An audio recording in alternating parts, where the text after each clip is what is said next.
selle sambla ilusti niiskeks. Ka pealt ka natukene. Pärast ma teen talle selle lehekaenla augu ilusti kuivaks patiga ja siis talle siia lehtedele ka ilusti ja saaks niiskeks. Eriti see siis nüüd ma vaatan, kus mul see sambla pool on. Siit sambla poole pealt just see sammal ka siis niiskeks. Seal oleks siis natuke kauem seda niiskust.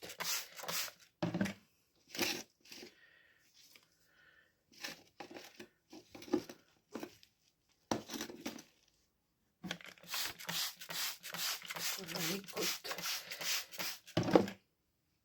Et teda ma praegu iga päev ei pritsi, et siin ta õitseb ilusti.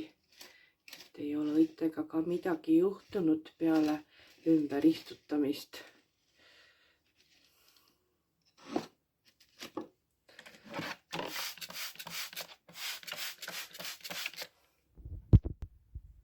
Teen siit korralikult kuivaks. Siit keskelt. Nii, näitan teile neid, kuidas need juured siin on.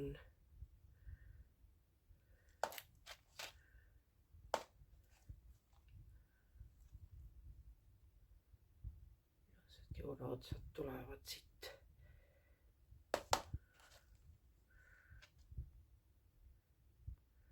Ilusad rohelised. Paistab, et tal on siin praegu päris hea. Vaatame, mis temaga edasi. Aga aitäh vaatamast ja jälle nägemiseni.